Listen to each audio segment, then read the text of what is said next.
The constant nature of all actions. Siafeng. Translation edited by Qinyu. The birth, development, movement, and change of all things follow a set pattern. Everything unfolds according to the internal laws governing its movement and transformation. The universe is a unified whole, and nothing exists independently beyond this whole. This is what is meant by the constancy of all actions.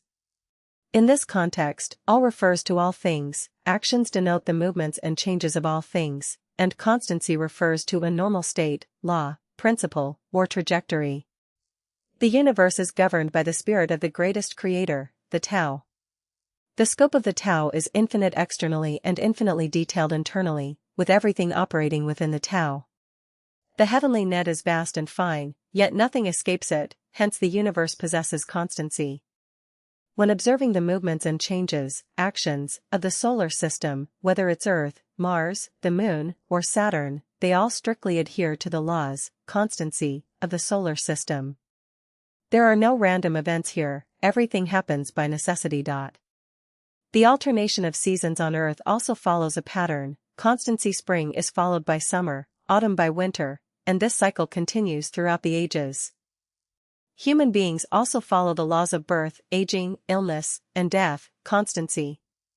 No matter how many unpredictable factors influence a person, the pattern of birth, aging, illness, and death remains inescapable. When we superficially observe myriad phenomena, everything may appear random, accidental, unpredictable, and impermanent.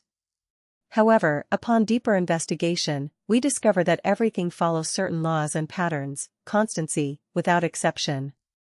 For example, any object with mass in the universe interacts with other objects. All objects in the universe attract each other. The gravitational force between two objects is directly proportional to the product of their masses and inversely proportional to the square of the distance between them. An object remains at rest or in uniform motion unless acted upon by an external force.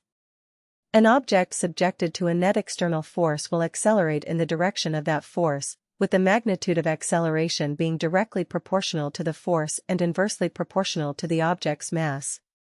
The forces of action and reaction between two objects are equal in magnitude, opposite in direction, and act along the same line. An object submerged in a liquid experiences an upward buoyant force equal to the weight of the liquid it displaces. For a given area, the pressure increases proportionally with the applied force. When the same force is applied to surfaces of different areas, the resulting pressure will differ. Smaller areas result in higher pressure, while larger areas result in lower pressure. Similarly, in everyday life, we observe constancy.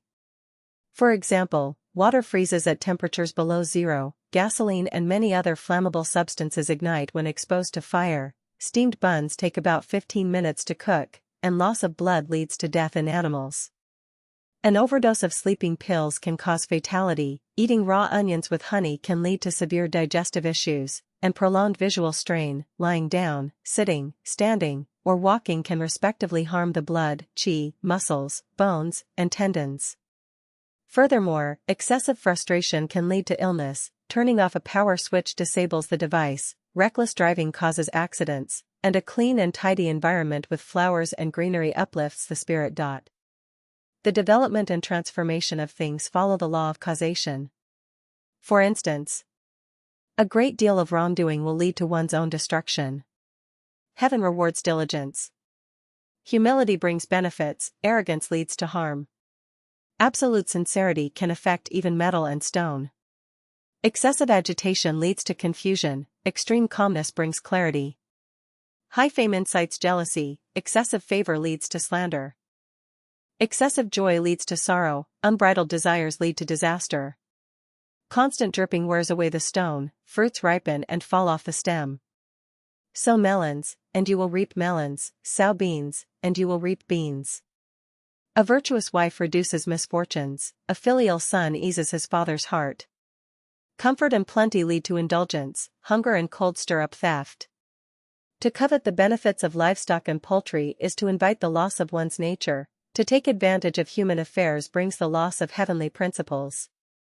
Excessive enjoyment brings about disaster, unusual behavior signals misfortune. Buddhism teaches that all things are impermanent, but this is a misconception that has been passed down for thousands of years. If all things were impermanent, we would inevitably become confused and live aimlessly, losing our sense of direction and purpose in life. If everything lacked rules, principles, and patterns, and were merely random events and chaotic occurrences, how could we cultivate and practice? What we cultivate in the morning would be gone by the afternoon, so what would we be cultivating? How could weather forecasts be made? What could science explore? We plant seeds in the spring with the expectation of harvesting in the autumn. If all things were impermanent, could we expect a harvest in the autumn? Good deeds bring good results, and evil deeds bring evil results. If all things were impermanent, where would the retribution for good and evil come from? Indeed, the universe is holographic. A single straw can break a camel's back, and a butterfly flapping its wings in Alaska might cause a storm at the Cape of Good Hope. However, without a pattern, without the development of things reaching a point of saturation or a critical juncture of qualitative change, things will continue along their inherent trajectories.